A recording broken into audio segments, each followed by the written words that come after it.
What's up? What's up? What's up, everybody? I go by the name of Jabari. Stay ready so you don't have to get ready. And this is the Words with Friends podcast. And right now, I have a good friend of mine in the building, and that building is my house. Will Sharp, CEO and director. And what do you like to call yourself? Do you like to call yourself a CEO? That's a weird name. Creative director, Owner, founder. Yeah. The HNIC, except he's not an N. Nah, my man Will Sharp from Durkl. What's up? What's going on, man? How much? Sitting in LA, figuring it out as we go. Yeah, absolutely, man. Absolutely. This is a crazy journey. For all you guys that do not know, Durkl is, I don't want to just say a streetwear brand, but Durkl is a clothing company, was founded and started in DC, and has moved its headquarters to Los Angeles, but has really done some really cool things independently in the streetwear and just clothing game in general over the past, 9 years now? Almost 10, yeah. I think we're at 9, 2005, yeah? Yeah, so 9 years. You know this better than I do. Yeah.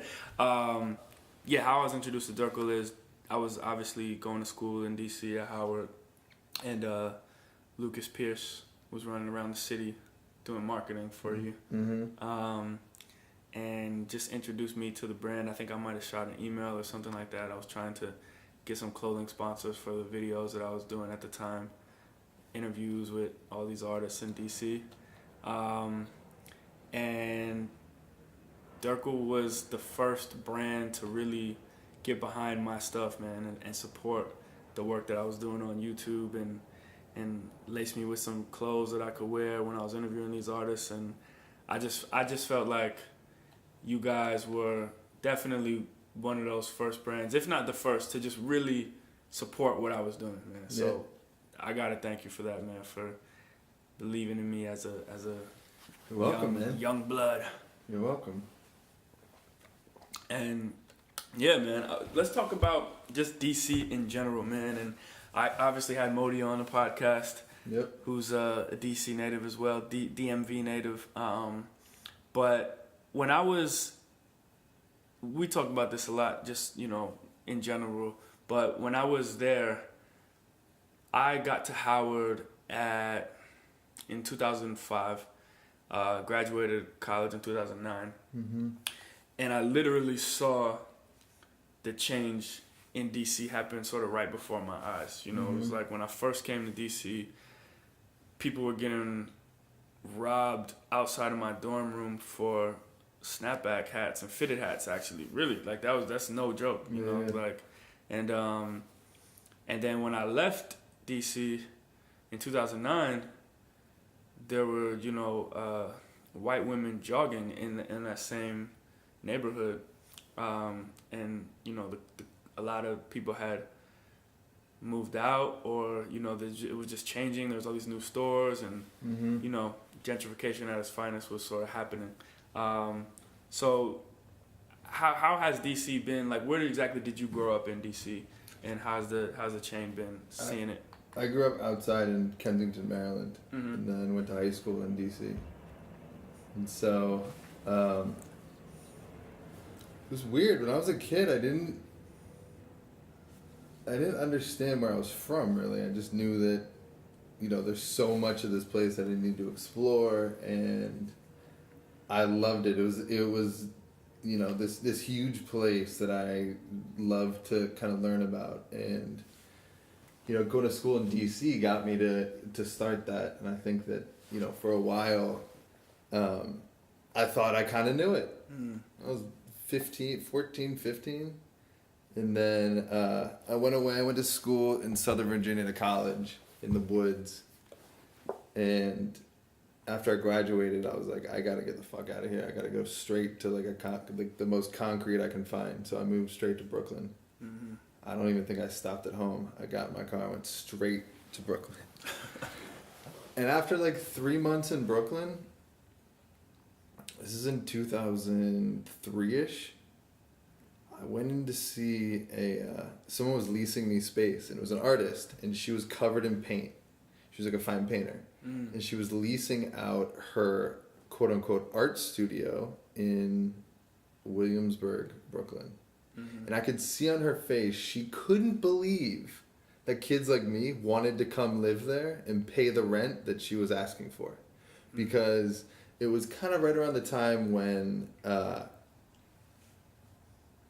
people who weren't real diehard cheap rent seeking artists were moving to Williamsburg. It was right when Brooklyn was kind of turning into what it is now.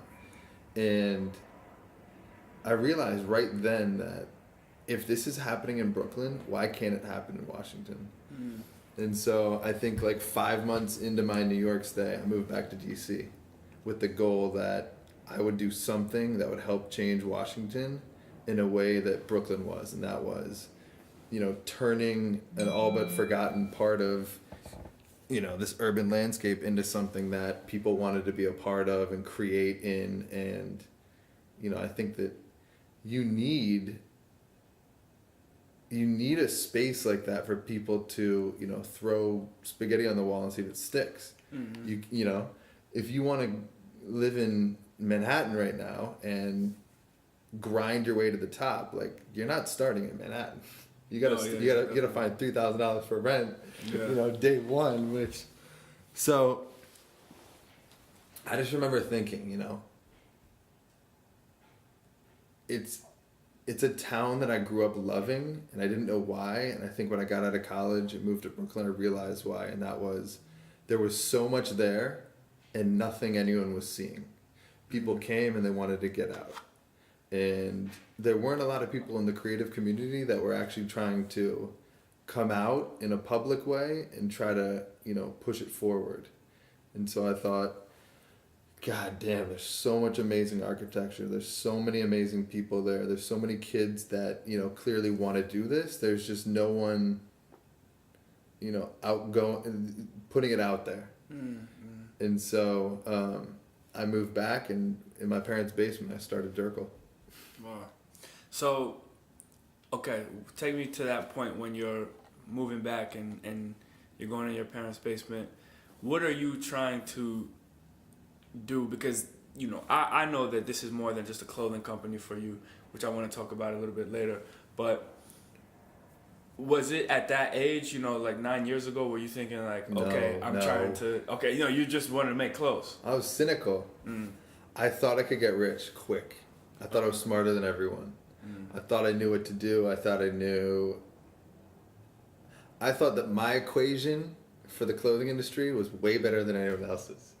But I think that's the reason that everyone gets into it, or anything, Yeah. I mean, that's the initial spark. You gotta be dumb confident, because it's like everyone says, if I knew what lied ahead, I don't think I would have done it again. It's, you have to, when you're an entrepreneur, you're creating something out of nothing. And you got to get creative to figure out how the fuck that works. And so when I first started, when I first started, the landscape was totally different. There weren't, like, being an independent clothing designer, there really wasn't anywhere to sell it, You could, the boutiques at the time were selling. Well, is that just in DC? Because there was places to sell it in New York. Yeah, a few. Some places to sell it in LA. Yeah, it was very, very, very niche, and there was no definition of it. It was kind of borderless, and so people were literally, kids were designing clothes and then selling their clothes to a few shops that sell this kind of stuff. So someone like, at the time there was Prohibit in New York. There was this little t-shirt shop called Stackhouse. It was actually all around Lafayette Street. There was Union. I don't even remember if Union was in LA yet or not. Like 555 Soul was down in Lafayette Street or something. Yeah. They had a store. Yeah. Yeah. So that kind of like do-it-yourself clothing, independent. It wasn't really in this new thing called streetwear. yet. Streetwear obviously was a thing and had been a thing huge when I was a kid. I mean, when I was a kid, you know, every childhood photo of me is wearing like a Stussy hat, holding like my kitten. But there was kind of no lane, and anyway, so I started just clueless, and you know, I still remember. Well, I don't still remember. I was forced to remember because as we come up on our 10-year, I want to do something to kind of remember what we've been doing. And I worked so hard to get, you know, ahead and think ahead and keep moving forward that I never looked back. And I remember thinking to the other day, like, God, I remember sitting at my desk, a desk that the room I grew up in when I was a little kid, out of college, starting this brand. And you know, a lot of people want to talk like they, you know, want to do something and have these dreams, but like when you're there and it's day one, like you want to be a rapper, what do you do day one? Like go buy a microphone and start recording? Do you go to a studio? Like what the fuck do you do? And so I got my mom's yellow pages and I started looking for screen printers, and I flipped through the pages and I thought I was hustling so hard, calling every screen printer, being like, will you print me, you know, 6 t-shirts? And you know, that's when I was like, yo, I'm working so hard here, but obviously doing nothing, you know. So did you start designing on the computer and then going to the screen print and then being like what was the first piece of, you know, Durkl clothing? I'm sure it was a t-shirt. Oh yeah, t-shirt, printed t-shirt. Yeah. Yeah, so again, going back to the kind of distribution thing, whenever I talk to people, and the first thing they ask me is, you know, if you were me, like a young kid who wanted to start again, what would you do? And my first answer is start. Just start. Just do fucking it. start. Yeah.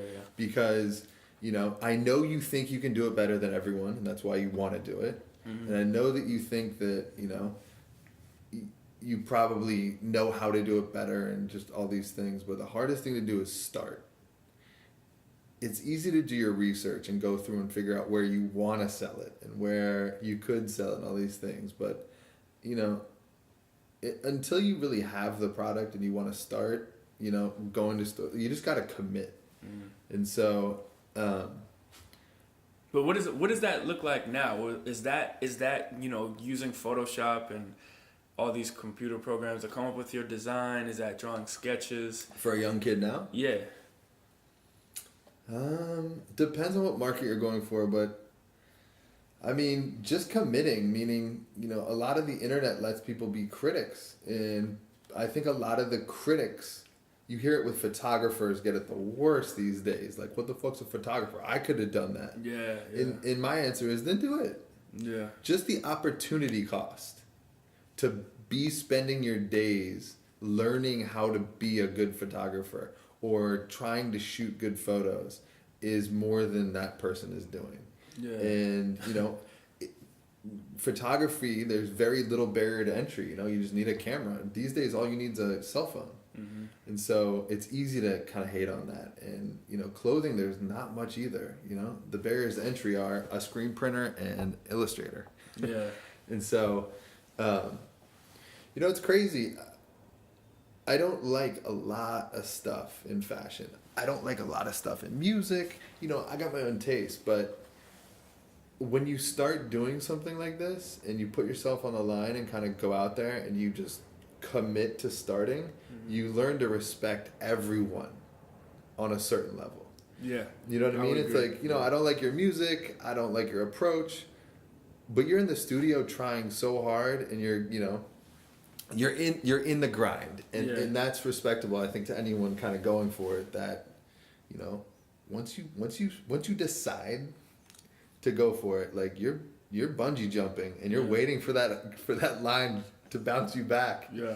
But you know, you're in a free fall pretty much the whole time. Yeah, I mean, I think one thing is that the fact that whenever you're doing something that not everybody else is doing, not everybody is equipped to do. Like anybody can. No, I'm not hating on people that lift phones at a desk and talk to people. That's fine. Yeah. But I'm just saying, anybody can do that. Yeah. You know what I mean? Of course, there's excellent people at that and whatever. But not everybody can, make a song that is good. Not everybody can, draw things that look decent. Not everybody can, there's just things that not everybody can do. So when you are cultivating whatever skill you have that not everybody can do, I think that's admirable in any type of way. Even if, like you said, you don't like it, you don't care for it, or your taste is a little bit different, you have to respect the fact that somebody's working at something and not everybody else is doing that. Yeah, it's like people, after being in LA, it's funny because everyone has an opinion on celebrities, like they know them. And it's like, what? Like, you hate Justin Bieber? Fuck, do you know Justin Bieber? Yeah. Like, yeah. Could you imagine being a kid that, like, mom was driving him around and then the next day he has billions of dollars and, that probably puts you in a situation that would leave the person talking about him having no idea what it would be like. Yeah, exactly. And, you think it would be great because he has all the money, but it probably fucks you up. Yeah, definitely does. Yeah, I've seen a little glance of some of those things at firsthand, man. When you see just people who are hit with the life-changing opportunity sort of very quickly, and how you have to deal with not just what you have to deal with by yourself, but just everybody around you. That's really what messes people up, essentially, is when you're having to deal with not the money or the fame, but it's like the people around you when you get the money and the fame. That's the Yeah, dude, that stuff blows my mind. I couldn't imagine what kind of life that is. Yeah. So okay, so you're when did you realize, because you said, you're in your mom's crib learning or thinking that you're doing something with the clothing line, going to these screen printers and all this stuff. When do you realize, at what point is there a level of, okay, I am either doing this wrong or, this is what I need to take this thing to the next level? Here's the thing. When you're young, you don't understand what it's like to be living with a brain that's like 5 years older or 10 years older. So when you're young, you think you know everything. Mm-hmm. And then you get older and you look at yourself when you were younger and you laugh. Yeah. So that's not to say that isn't good. I mean, so for me, I thought I knew what I was doing. And then you hit a wall and it's a fork in the road. And you realize to a certain extent, you're giving the market what the market is selling, just a little bit different. And that's not, I guess it is. There's two kinds of people. There's people that innovate, or, business people that innovate, and then there's people that copy. And, that happens every time. The second you've innovated, you have to protect the shit out of it because there's 20 copies behind you. And that's just how it works. So for me, I got to the fork in the road when I realized, I'm going through the motions. I'm playing young kid with a clothing line. I'm not a young kid trying to push this market and do something new and cool and interesting. It's like a musician being like, I know how to use it. I know how to play a guitar. So I'm going to get in this like garage rock band that sounds like every other goddamn garage rock band. Yeah. And, what was it that made you realize that though? Was it just like you're seeing trends, or you being like, okay, we're just following trends? Or? I think when you start and you think you're doing something awesome, and then you go into a store to sell it, and there's like 20 people in front of you. Like it. Yeah. And there's a store that's selling everything that kind of looks like yours. Yeah. And you're like, shit, all right. I learned that lesson. Yeah. I'm like, there's a whole world out there, and the whole world is contributing to this like creativity, and with the internet and communication, that creativity and people building on each other's ideas are happening so goddamn fast that the second that something, interesting happens, someone's already got the next version before, some kid in his parents' basement in Maryland can get there. And so basically I realized that at that point that if I had to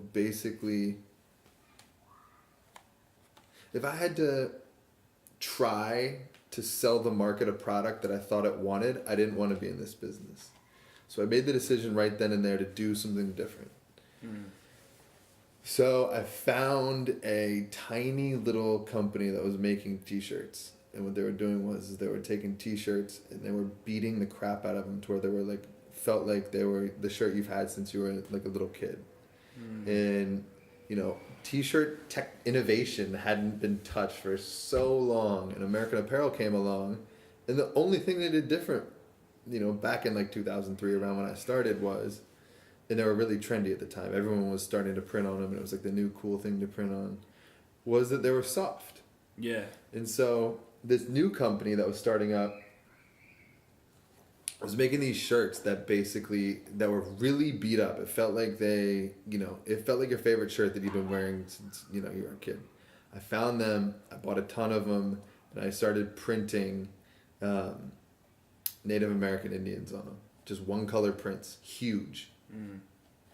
And I don't remember exactly, but I basically wrote like info@urbanoutfitters.com an email. I was like, yo, we want to buy some? Yeah. I got an email back and they said yes. And at the time, Urban Outfitters was like the only place that I knew, you know, was supportive of kind of like independent that's the only place you could get, you know, a big quantity of shirts into as kind of a designer like me.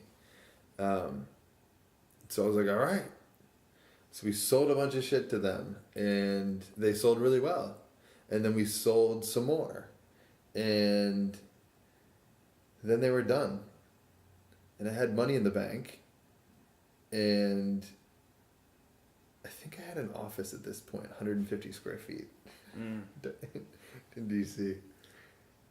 And I was like, fuck, I think I just did exactly what I dreamed about doing. Yeah. You know, how old was I? I was like 20, let's say I was like 25 or 26, probably younger.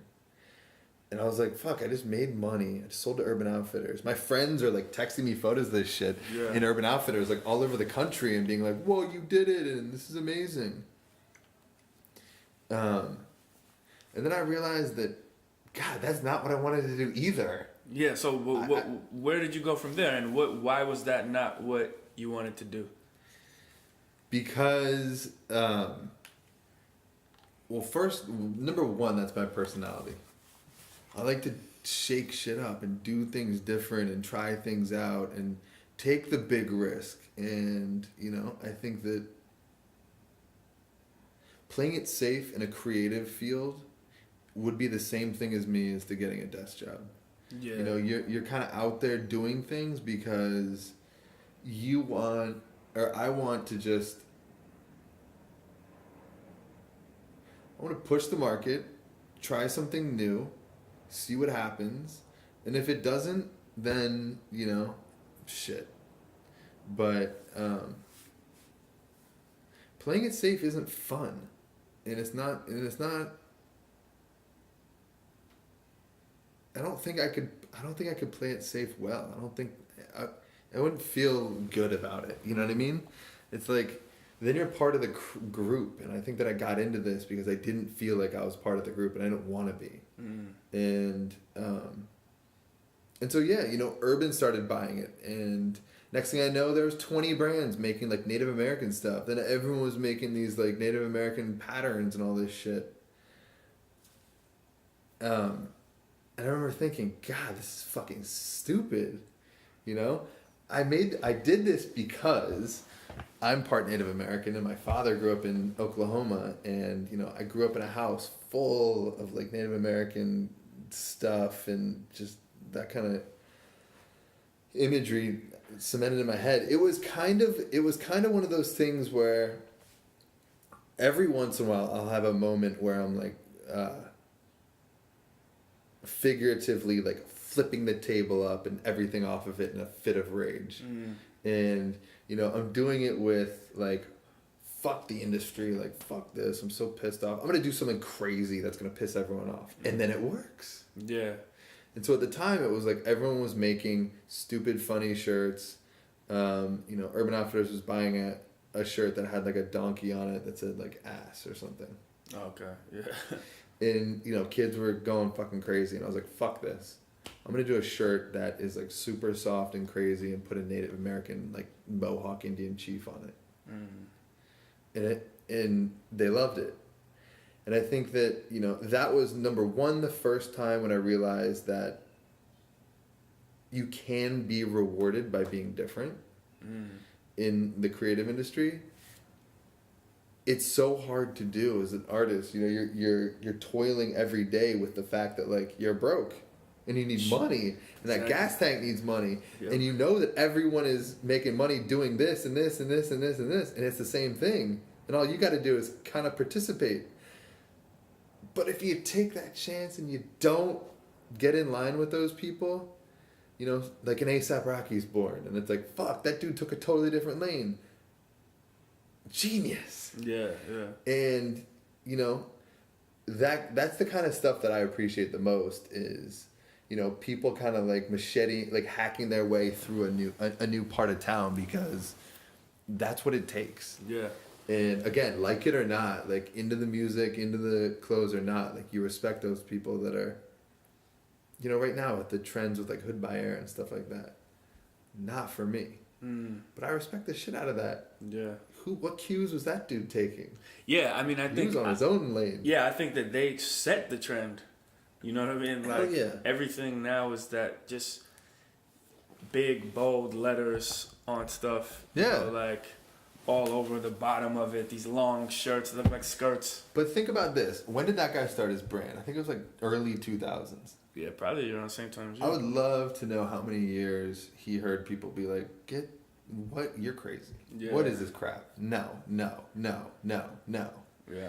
I always say this. Like, you see people cry at the Oscars when they win one, and it's cliched.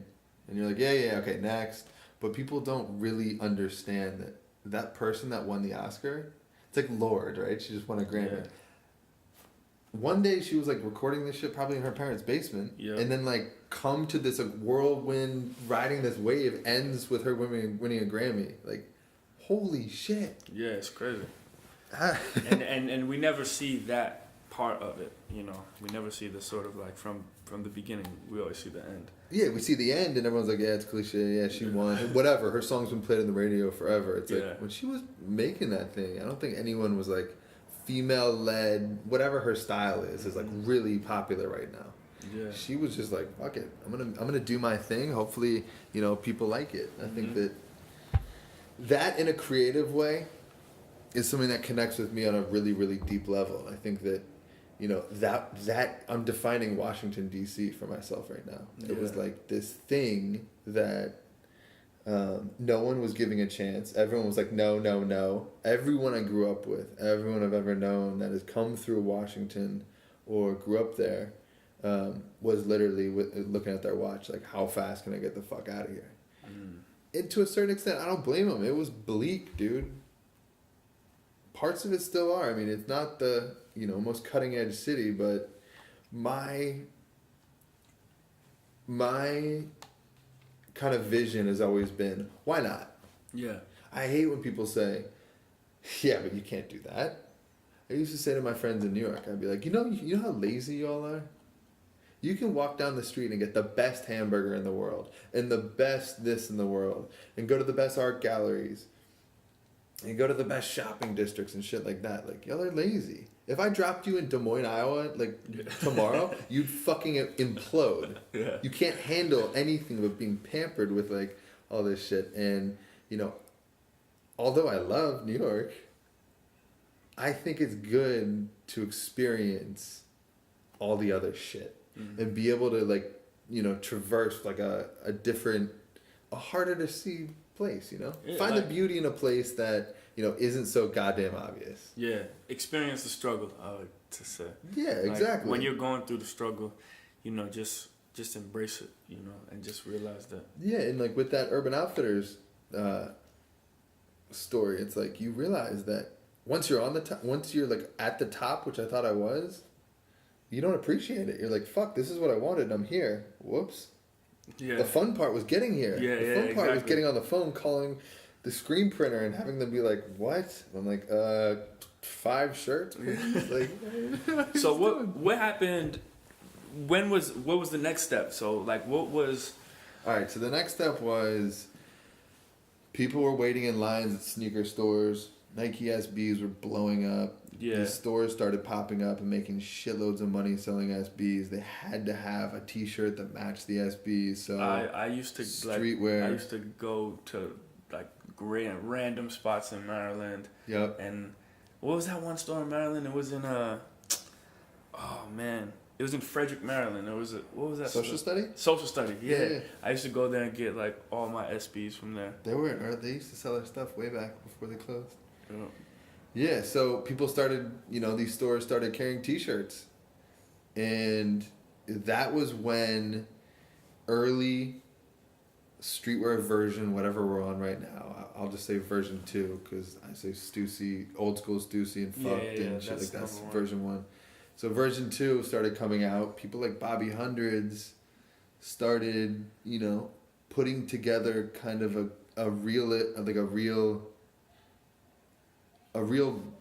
lane for designers like me and his brand, the Hundreds, and other brands. And that was, an independent clothing company that was selling to this kind of youthful market. At the time, kids were into, SBs and individuality and customization and shit like that. And so I was like, fuck, this is what I've been looking for forever, and this is what the market needs. And that is a lane for kids like me to be able to at least have their clothing understood. Forever I'd go into these shops and they'd be like, I don't get it. What didn't they get? They didn't get the name Durkl? No, they didn't get what the hell I was doing. It was like, okay, why don't I just buy my shirts from, one of these huge companies that comes in here all the time? Like, even like 555 Soul, they were killing it. Yeah. And they were selling branded goods that weren't went like... to Marshalls. That's when it stopped. Yeah, exactly. So that was on the rise. And when that was on the rise, that meant there were stores to sell to. So right around when that was happening, my little brother got out of college. And he was trying to figure out what he wanted to do. And, I came from a family of 5 boys. And so we were all very, very, very close. And so I basically headlocked him into my office one day and was like, you're working for me.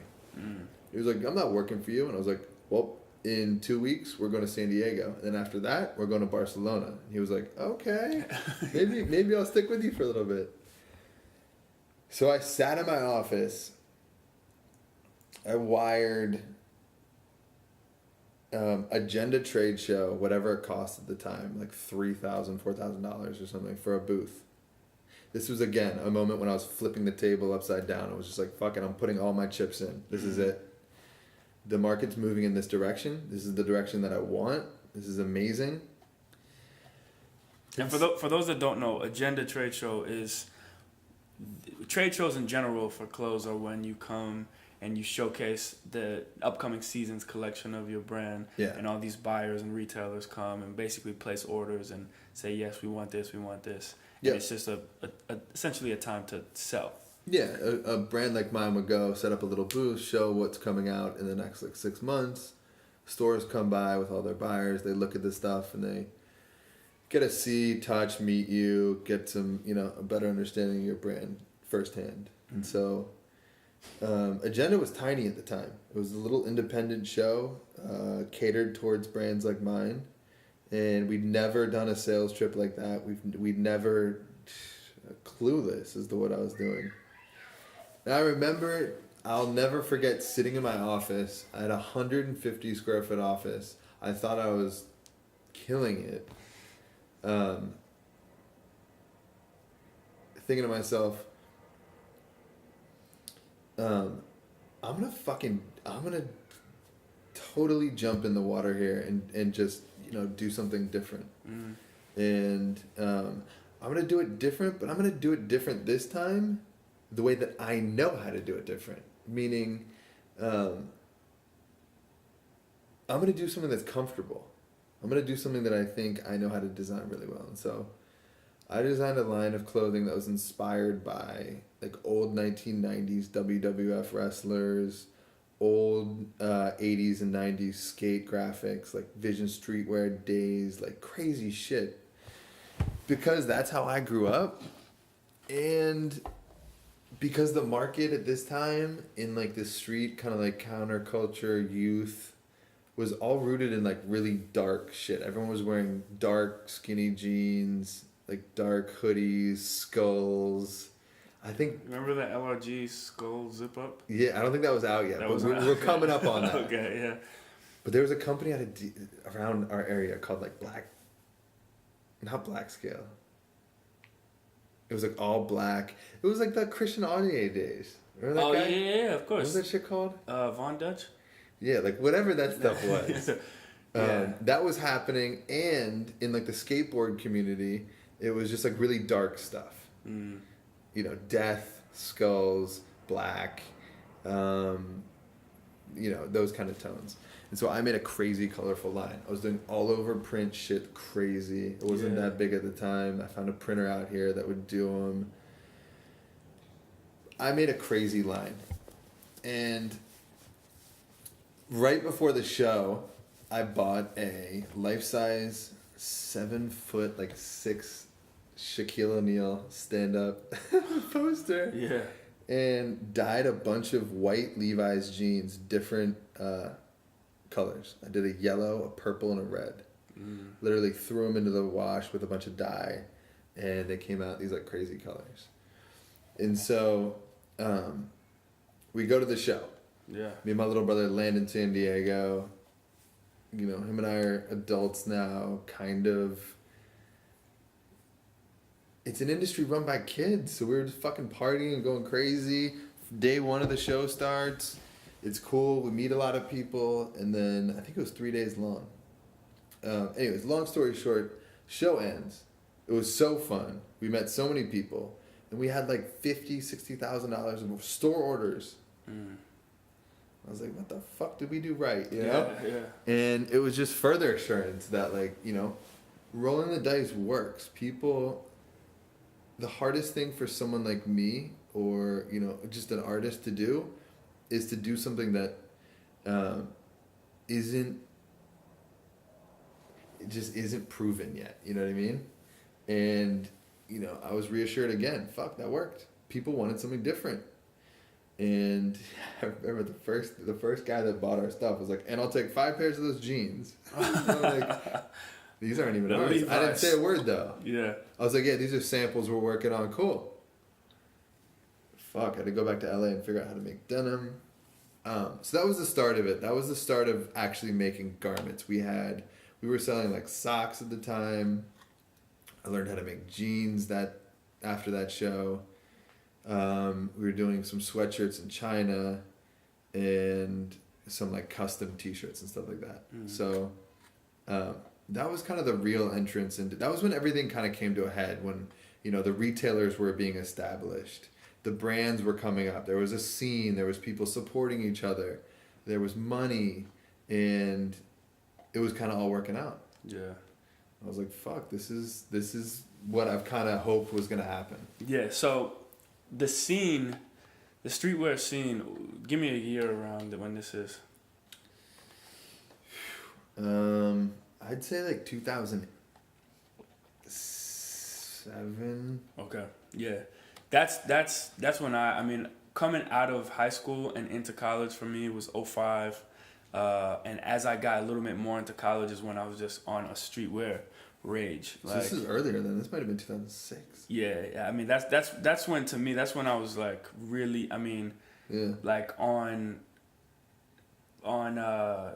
you were off LRG, let me guess. Right? Yeah, I mean, at this point I'm off LRG, but I'm on like, that was the turning point. I'm on like what were some of the brands that I was really rocking with, like King Stampede. Yeah.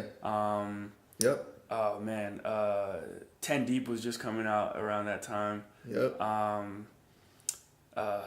See, that was the beginning of like some of like 10 Deep's been around for a long time. A lot of these brands came around 2000, 2001, 2, 3. Yeah. And it was impossible to get anywhere. Mm-hmm. But at this time, like right around when this trade show happened, it was like, bam, stores were there. The internet was pushing people. people were supporting it, blogs were picking it up, and everyone was talking about it as streetwear. Yeah. And people got it. It was this community thing. It was like, you know, all of a sudden it became this like sneaker culture of clothing. It was like people were collecting it. Where can you get that King Stampede? Like, you can only get it at this store. All right, I'll fucking drive for 2 hours to go to that release. And it was this little tiny thing with a bunch of people participating, making a bunch of different shit that all added up into kind of streetwear, which was very cool. Yeah, yeah. So how did you separate Durkl from the pack in at that time? I think that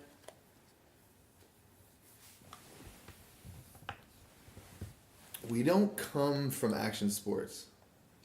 A lot of brands at the time were, I mean, streetwear is really, people like to say it's, you know, the makeup of it is you know, urban meets street, meets skate, meets punk, meets like music, whatever, all in one. But, you know, American streetwear as we know it right now is pretty urban.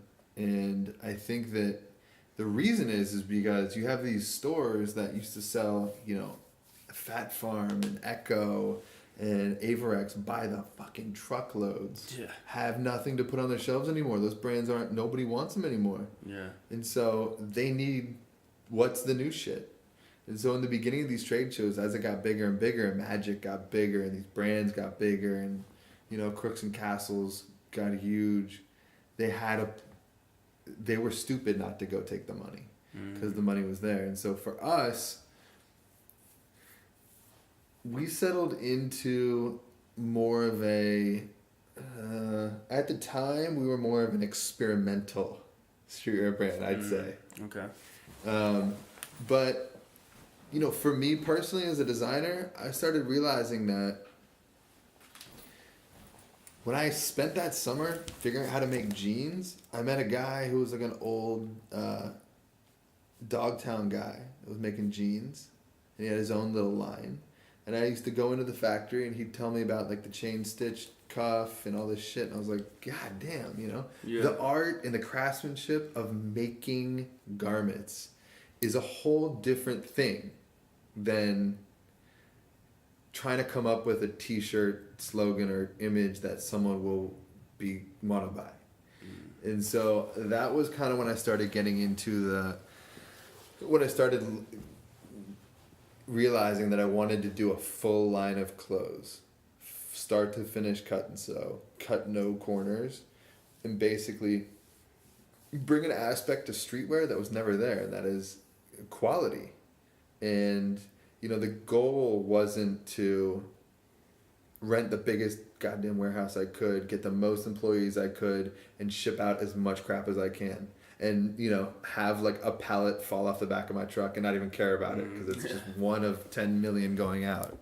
And so I think I decided that maybe like 2008-ish. I think it was about the time when I moved into my first real studio. That was like a big open space art studio, actually on Capitol Hill in DC, which is really funny. Overlooking, out of my design window was the Capitol. And I had a fucking tailor's tape. I had a cutting table and like a measuring table, and I was like, I'm a designer. Yeah, I did it's it. official. And so that was kind of the take from, that was what separated us, was we were starting to move into cut and sew and taking the core of street, which is printed t-shirts, and selling that as a secondary item. Mm-hmm. We wanted to sell jackets first, and denim first, and button-down shirts, and then sweatshirts and t-shirts. And it was amazing for us because none of these brands were doing that. Yeah. So we would literally get on a sales call and say, listen, you buy the t-shirts from these huge brands that, you know, are getting a lot of kids in the doors and are getting a lot of hype. But they're not offering you, you know, well-made jackets and stuff like that. And that's what we want to offer.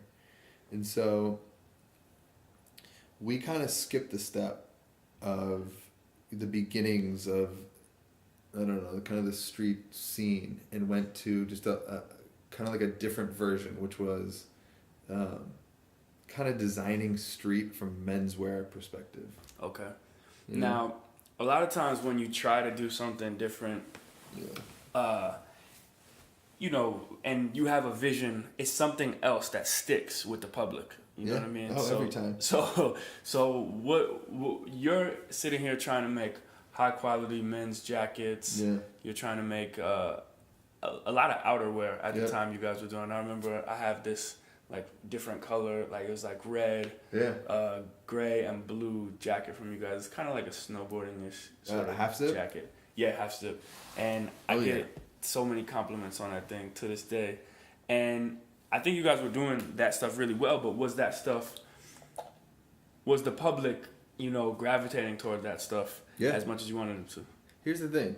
A lot of these offices, a lot of our competitors at the time were either started by or hired. I mean, some of the best graphic designers in the world. These kids are so good, and their graphic game was amazing. Yeah. And still to this day, I mean, a lot of these brands in action sports have the best designers on their teams, you know, out there. And these illustrators are unbelievable. And it just wasn't something that I thought we wanted to compete with. I thought, you know what? It's way harder and way more fun and way more kind of risky to sit here and learn how to make a really good jacket and design it and toil with it and figure it out, and then offer, you know, a line of outerwear. And that's what we did. And that's what we wanted to do, because, you know, from the beginning, for me, the full vision of the brand, the lane of selling it, wasn't really what streetwear is right now. It was something that we kind of jumped into because the train was moving at 100 miles an hour, and the conductor was like, "You want in or out?" And we were like, "Fuck, we want in." And then after a while, we were like, we don't really belong here. And to be honest, it's 2014 now. We don't really belong anywhere still. Yeah. And I mention this every time I talk about this shit, and I can't believe I do it. But, like, you know, culture and kids and people have a really hard time seeing themselves kind of breaking boundaries or stepping out of line. You know, if you're a skateboarder, you don't do this. And if you're, you know, a hip-hop guy, you don't wear that or talk about this. There's just these lines, and they exist, I think, because if you did, you'd get ridiculed. And every day we move forward kind of as a society, they get blurred. But it takes people like Kanye West to just say, like, fuck it, I could care less what you think. I'm going to do this. To have people understand that it's okay. I remember when Pharrell was like, "I'm a skateboarder," and everyone in the skate community was like, "Fuck you, kidding me? You're not a skateboarder." It doesn't matter if he is or not. He let, you know, like hip hop be okay with skateboarding and vice versa. Yeah. And then it fused these two kids who, you know, used to joan on each other and be like, okay. And now it created a whole new market in clothing. And I think that, you know, for what I do, for the brand Durkl, I'm kind of blessed enough to understand kind of it has a lot of different scenes, and that's kind of how I grew up. And that's what kind of makes up the company now, is that we don't really lean hip-hop. We don't really lean menswear. We don't really fit into any of those categories. We kind of fit into all of them. And I think that is a piece of what we fight for every day. And that is, you know, when you call a store and they're like, "Your stuff's way too street for us." It just feeds the fire. And then you call a street store and they're like, "What am I supposed to? I'm supposed to sell like a $300 down vest?" And I'm like, "Yeah, why not?" And they're like, "Fuck, like, wrong store." But it's all happening right now. 2014, good God, like you watch it right now. Menswear wants to get streetwear wants to get menswear. You know? Yeah. Kids that have been, loyal to the streetwear community and these brands are realizing now, like, they're getting older, and what do? They want to dress a little better, but they don't want to get out of street. So what do? And, so we're creating a brand that we like to call a graduation from streetwear. Yeah. And, like I was saying before, I think a lot of kids that got into streetwear in like the, 05 to 2010 were graduating from LRG. And LRG was so important for linking street with urban. LRG was right in that urban lane. It was the cool Echo for a while. And from LRG had skate in it. And then from there, people started getting into smaller independent brands. And I think that we're positioned in a way that as streetwear keeps maturing and getting, changing its face, we're kind of right there to be the next step, which is, a little more than just printed T-shirts. Yeah. Basically. So now, what do you do to make sure that, in this day and age, in 2014, there's so many brands, there's all this, it's like an overdose of options, you know what I mean? There's so much. What do you do to make sure that Durkl is more than just clothes on somebody's back, but that there's a certain connection that people feel with the brand? Because I know, you have told me before that it's bigger than clothes for you now. Yeah. And what exactly, what is the mission now in 2014, present day, that you feel that you're trying to accomplish with Durkl? Well, I think after a while I realized that a lot of this has to do with Washington, and for the same reasons I'm there, I'm kind of doing this brand, and that is, there's like a mission to be done there. There's so many fucking creative people there. There's so many cool people there. There's so much amazing shit going on, and there's literally, to break it down to there's no one with a bullhorn, number one, talking about it, and number two, thanking them and encouraging people and saying, yo, when you do get that track done, don't then jump somewhere else. And, do it here and have pride in here because you can. And fuck, what DC looks like right now is are we allowed to curse? Yeah, Okay. For sure. I have a dirty mouth. So, DC's a totally different place. Yeah. I don't even recognize it. When I go back, I'm there 10 days every month.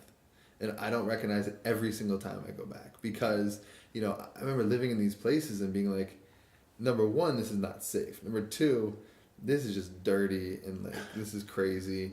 And now you go there and there's these places are probably worth millions of dollars. Yeah. And it's so amazing to see kind of what my young, wild-eyed kid thought could happen with a little bit of love, a little bit of encouragement, and a little bit of, people kind of banding together and seeing the beauty in it, and it's happening.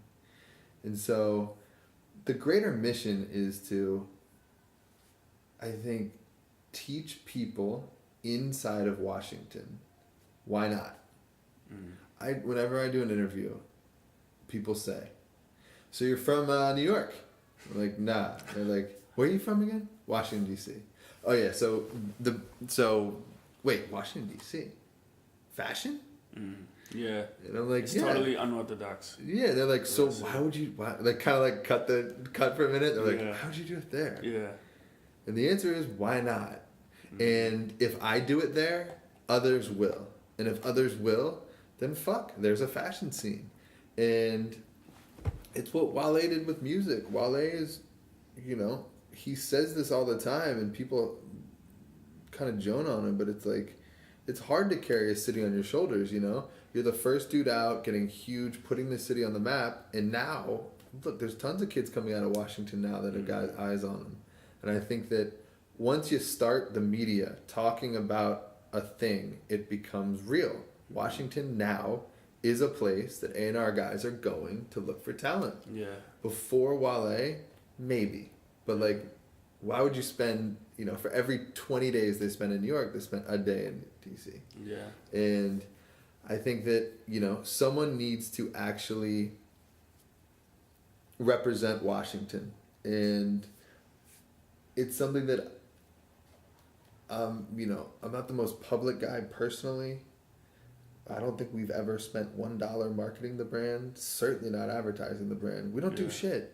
Yeah. All we try to do is be authentic, make really good product, and shut the fuck up. Yeah. Yeah.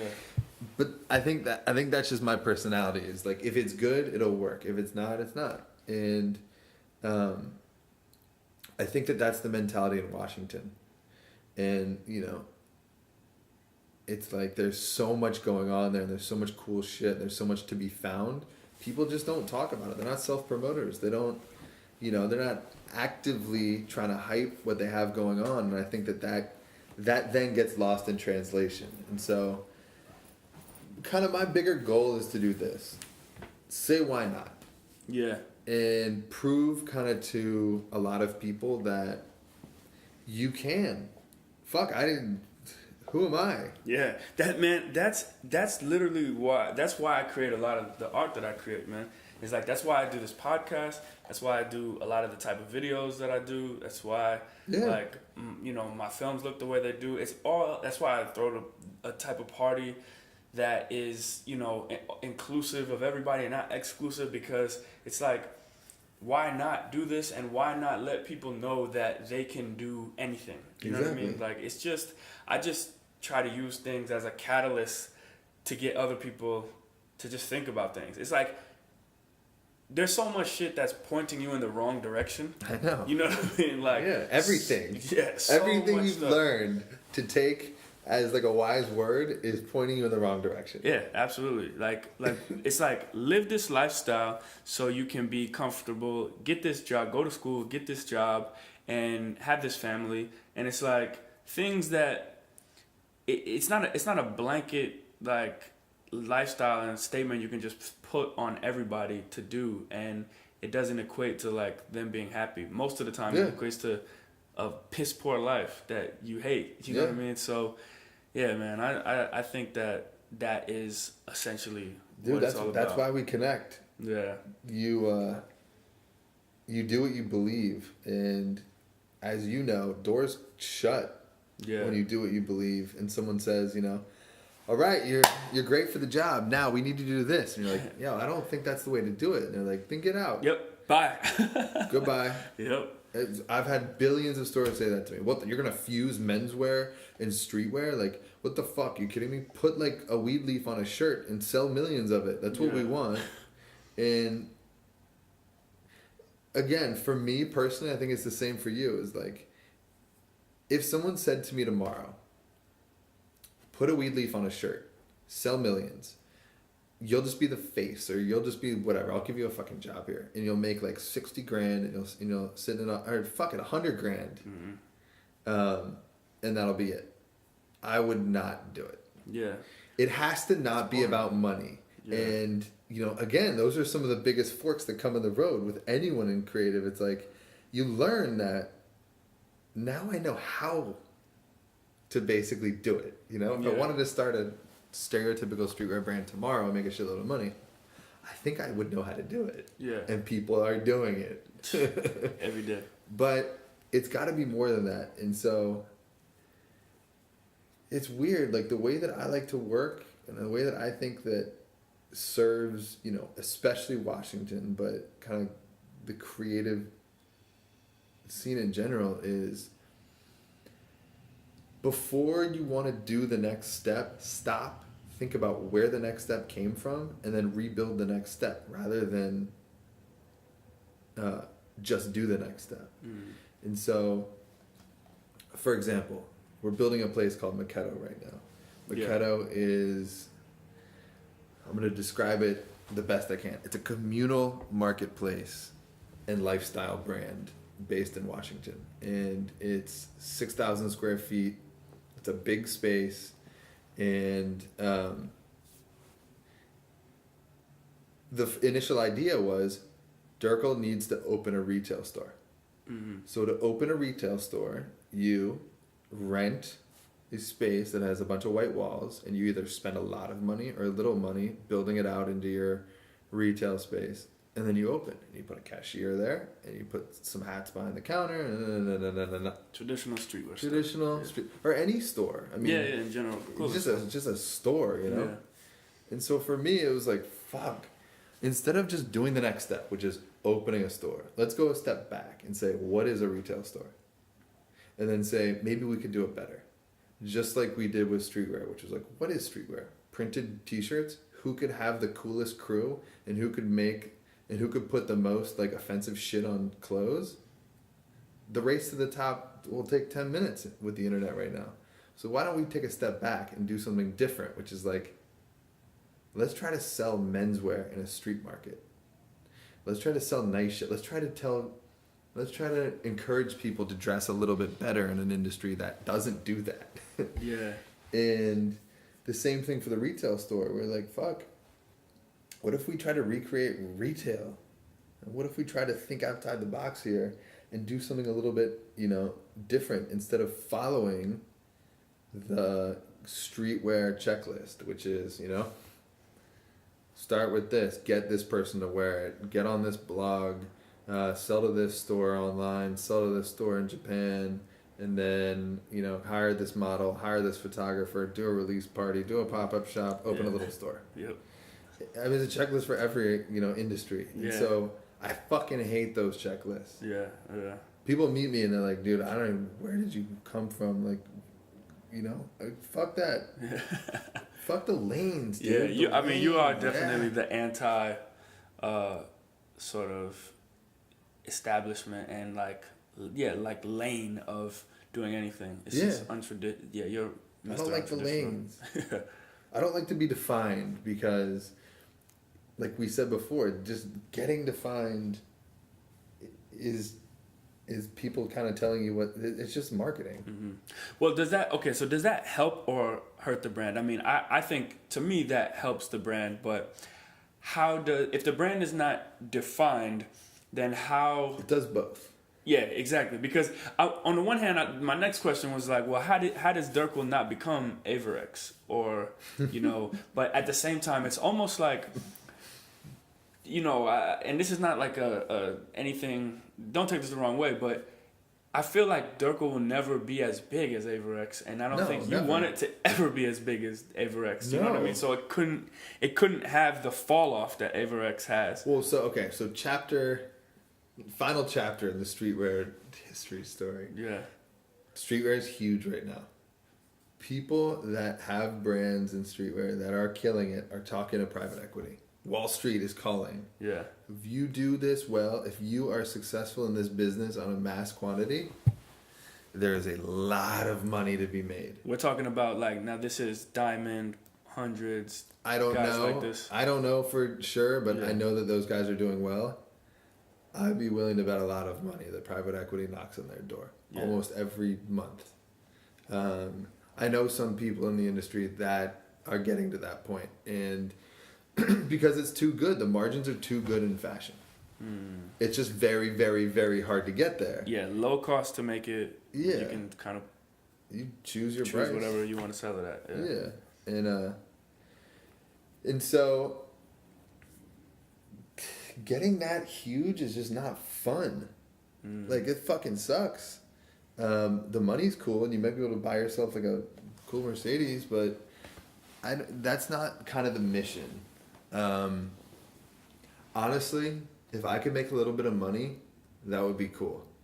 If I could have everyone in Washington starting brands and getting looked at just like everyone else, and having independently owned restaurants and bars and stuff like that kind of combat the huge influx of like corporate bullshit that's invading Washington right now, I'd be so happy. I used to say, like, people would say, what's your dream of Washington? And I'd say, Portland. Portland was this little town that no one talked about, and then everyone was like, wait a second, There's these chefs that have like egg beater tattoos. They fucking love cooking. Yeah, that much. And they're making the best food in America. Yeah. And they're little boutiques of people who are just like making awesome shit and crafting and like taking this back to this independent spirit. And honestly, I think today, with so much emphasis on basically disconnecting, that connecting with someone in an organic way and an authentic way is like internet V3. Is like, at the end of the day, people are starting to be like, wait, I have a bunch of friends on Facebook and I'm competing with all my friends to get more and more friends, but I don't know any of them. I just had a conversation with, shout out to my man Theophilus Martins, man. We were talking about like how we just wanted to meet today. Yeah. Because, he was like, yo, man, I live out here, you live out here. We haven't talked in a while. I could send you an email and catch up like that, but why? It's like, let's just That's connect. hard as shit to do. Yeah. But it's not. Yeah, exactly. It's really not. It's like, but people make meeting hard when it's like that's how we used to interact and communicate before all this, craziness in general. It's like, think about it. When I was in school, I would come home. I mean, I would like call my mom from a payphone and be like, hey, I'll be home at this time. Yeah. And now like, if I don't call my mom in 3 days, she's like, oh, you okay? Yeah. You know what I mean? Like, it's just crazy, man. But I think that people are putting, I think it's getting more and more tangible when a business is out for money. It just looks like it, You can tell someone that's designing for a market. You can tell someone who's like, fuck it, I have a point of view and I'm selling this shit. This is what I'm going for. And this is what I believe in. This is what I work my ass off to do. Mm-hmm. I mean, I'm 33. I could go get a job and make so much money. I'm positive. Mm-hmm. But, there has to be something that drives you more. And I think that for me, it's number one, I fucking love it. Somehow I found my way into an industry that creating garments is like, I don't know, just, I fucking love it. Number two, watching DC come as far as it has and knowing that we've had a piece of that, like, almost makes me cry. And then number three, understanding that this little market that we kind of were in, the streetwear market, has gotten so goddamn big. It's like you were there, you were there through kind of the beginning of it, watching it kind of rise. It's like those three things are, I think, the keys to kind of where we are currently, and kind of understanding that, there's endless possibilities now. Yeah, man, I feel the same way about like internet video. Yeah. You know what I mean? It's like when I was doing it and when I was starting off, I was 19, man, and like nobody was putting out videos on a weekly basis. Yeah. Like there weren't really internet shows. I was trying to make like basically TV shows with my little bootleg camera online, and like there wasn't a lot of people, especially not in the hip hop scene. And now there's like it's just an overload of all these, but it's dope because it's like, man, I was there in the early days of that, and it's like proof. You can go like look it up. Well, it's funny. It's like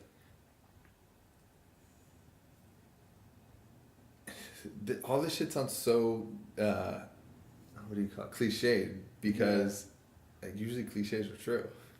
yeah. But like, you can sit and lay in your bed and be like, this bed's a piece of shit. I have no fucking money. I'm not where I wanted to be. I thought I'd be, a billionaire by now. But fuck, like, I love interviewing people. And fuck, remember when I started, I had no idea what I was doing. Yeah. And you realize that you're a part of this kind of like build. I mean, now there's shows on the internet. Yeah, like full-fledged productions, yeah.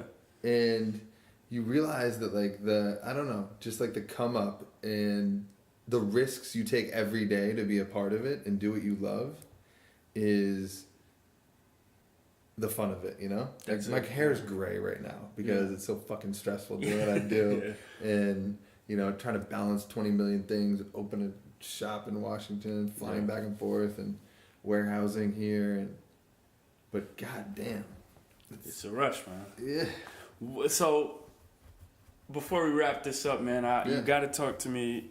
Well, I know, so you got to talk to them a little bit more about the store, man, and what is this thing gonna exactly look like? You were touching on it a little bit, but it's going to be retail. Food. So our, what is it? First, second, fourth office was where I met you on I Street. And we just started basically opening the doors a lot, like Friday, Saturday. Doors are open all the time, basically. And it was like an accidental way to meet kids like you who were coming up and trying to, do their own thing. And it was exactly what we wanted to be doing, and that was contributing somehow, having some sort of central location where people with crazy ideas down to, other brands that were starting and have some sort of support system where it was like, yo, I'm 19, I'm going to Howard, I'm interviewing people, my parents think I'm crazy, I'm fucking broke, and we were like, that's tight. Yeah. And I realized then that, like, we weren't alone.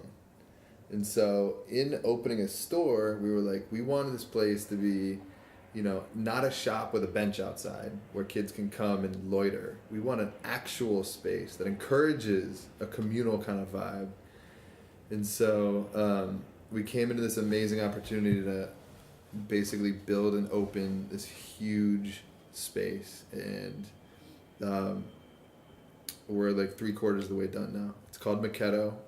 It's on 8th Street Northeast, which to me is like a little outpost of a Portland-esque street, It's where independent bars and people like me can actually exist because it's not so goddamn expensive yet. Relative. Yeah.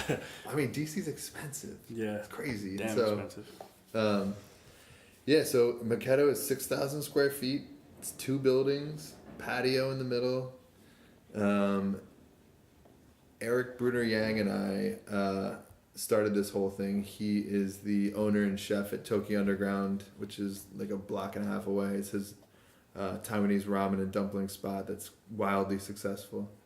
And so we are building a restaurant, retail store, cafe, and bar, all in this space that all is interactive and communal with everything. Mm-hmm. Meaning, there's not a retail store that you walk into and you can walk out of without interacting with everything else. Yeah. You kind of, the point of it is we want the community to have a place to come, and it's very inclusive. A lot of these streetwear stores and a lot of these stores and cool guy haunts are something that I'm not very into. This place is for everyone. We encourage people to come loiter. Yeah, that's what we want. We want an outpost of a place that secondarily kind of exudes this acceptance of this new generation of Washingtonians that are, into stuff. I couldn't write how many times I've heard people say, have you ever been to this spot in New York? And have you ever been to this spot in London or this place in Tokyo? And so when Eric and I sat down to build this place and design it, I was like, tell me what, it's me, Eric, and the architect. And I said, what is holding us back from designing and creating a new concept of retail and restaurant that isn't a reference point all over the world? Fuck just being a cool spot in Washington. I want this to be a cool spot in America and internationally. Yeah. I want this spot to be something that lets a whole new way of experiencing retail happen again. And so, I think we nailed it. I've never been involved in a project that, had an amazing team and like an incredibly seasoned and smart and talented team. Because and it's unbelievable when that happens. Eric already has something. Oh, An architect. Yeah, this is now. I'm so not used to just piecing like, shit together with like twine. Like this is real. This is real shit. Yeah. I feel like a 10-year-old sitting in these meetings. I'm 33, sitting in these meetings and with the big boys. Yeah. And so I mean, it's gonna be incredible. It's gonna be a place that people say all the time. It's so funny. When we did our first release of what we were doing, I got maybe 100 emails, and most of them were links to articles saying retail's dead. And I was like, here's the thing, like we talk about, you know, people read that shit and they tell their friend that, and their friend tells their friend that, and the next thing you know, I think Conan used to do a skit like this where it was just like headlines being read at a news station and they all read the same ones. It's just off a press release. It's ridiculous. It's retarded. And so it's like the fucking BuzzFeed age. Yeah, next thing you know, retail's dead. And it's like, okay, let's just think about this for a second. There is, what's the word over trillion? Like gazillion dollars in square feet of retail space in America, in the world. Mm-hmm. What's going to happen? We're just going to black out the windows and be like, shop online. People, these spaces are needed. Mm-hmm. And what's broken is people copying and pasting retail stores. Like I was saying before, is like we didn't want to just have a white wall to put your clothes in and have people come in and buy it traditionally, because that's just not where we are now. People need an experience. Why would I go to the Durkl store and buy Durkl? I'll buy it online. Yeah. Or I'll buy it near me. Why would I spend time to come all the way down there? And the answer is because we're going to give you an experience. And the experience is going to be something that is a lot of money in the build, a lot of money in designing like an amazing space, giving you the added bonus of having, you know, coffee there and, you know, a big wide open like mini mall in the middle of Washington. And things like that. I think that's the future of retail, is giving people other reasons to go other than the products are the same and you can buy online.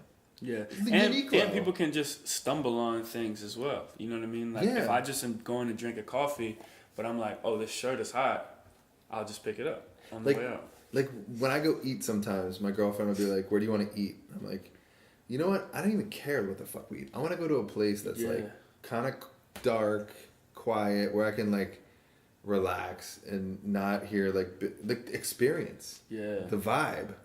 And I think that shopping, same thing. People need that. Coffee, same thing. Drinking, all that kind of shit. And I think that, you know, especially Washington, that's like, I don't know, segregated the right word still? Just like people don't fuck with each other. And I think that it's like the small fish or the big fish, small pond thing, where like everyone that's doing something thinks they own it. Yeah. So it'd be me being like, fuck everybody, the brand, that's my thing. It's like, no, this is what we need. Yeah. Brands like me need other brands and support them, because that is what brings a city up. And that's what helps everyone. And if that, people think that takes dollars out of their pocket, they can have those dollars out of my pocket. Yeah. I don't care. It's more about getting on the radar and becoming this kind of like community. And that was the goal that we were trying to do going into this, in terms of location, build, style, partners, everything. And, you know, watching it happen is kind of a dream. This place is looking really good. And as of now, what data are we looking at right now? I'm not allowed to even say a date anymore. Oh, shit. Okay, so, well, can we at least say 2014? Oh, yeah. Okay. Yeah, we were supposed to do what? I think we were supposed to do March or April. And who knows? So shit comes up in a build that you wouldn't even believe. Like, yeah. Craziest shit that I don't even want to get into. But long story short, it is a huge project. I had no idea getting into this what that meant, because I've never done something like this. But we are basically taking every piece of everything out of that building except bricks and replacing it with steel. And building structure. So it's a pain in the ass. I'm not really mad. We've been delayed for a while, but it's just kept me back from the ultimate. In reality, I was supposed to move the office to LA because that's where all of our goods come through from the east, through Long Beach. Warehouse them here, establish a staff here, and then go back and open Maketto within a year. But it's been delayed for a long time. Yeah. And so, anyways. But this is it, man. Like you said, this is the journey. So. Yeah, this is the fun part. Fuck. Yeah. I mean, not the fun part, but when you look back, the fun when part. you look back at it, absolutely. Yeah. Nah, man. I mean, this is exactly what this podcast is about, man. It's about, like these type of stories of people who, man, like you were designing stuff in your mom's crib, and now you're about to open a store in DC, and you're staying in DC, the place that you're from, the place that you love, the place that you want to see, rise and contribute things, because there's so many people in DC that can contribute things to the world. For sure. And you're one of those dudes that's like really waving a flag for that, man. And so are you. Creative shit in DC. Thank you, man. Yeah. So that's it, man. That's another episode of Words with Friends, ladies and gentlemen. All right. Will, tell them how they can find out more about Durkl. You go to Durkl.com, spelled DURKL.com. You guys know where to find me, twitter.com/Jabari, youtube.com/Jabari. Go check out some of my films, check out my web series, follow me, Jabari Presents, all the other stuff that's on there. Big news, though, for everybody. We are on iTunes now. The Words with Friends podcast is now on iTunes. So those of you that listen to iTunes podcasts, go to iTunes and search Words with Friends. Subscribe to my podcast and leave a rating, all right? Leave us 5 stars. Let us know what you think in the comment section. Leave a comment. That lets people know about the podcast, and the better comments we get, the more people can see it in iTunes, the more people can listen to this stuff, and we'll just spread the goodness all around. Also, we are on Stitcher Radio now, all right? That's 2 different distribution platforms that Words with Friends is now on. So iTunes and Stitcher Radio, however you listen to podcasts, go do that. And then listen to us on SoundCloud as well, if you guys have just been doing that. And another thing, I want you guys to let me know. I've been getting so many Twitter comments and just people reaching out about the show, and I want you guys to shoot me an email. If you guys have any creative questions, if you guys have something, that you're working on, something that you need a little advice on, shoot me an email, Jabari@IamJabari.com, and I'll try to get some of my guests to answer questions as well as me and give you a little insight. We might do that once a week and, just see where it goes. But let me know what you guys are thinking about the show as well. If you want to just send some love my way, positive words, positive vibes, Jabari@IamJabari.com. Again, stay ready so you don't have to get ready. Thank you guys for listening. Peace.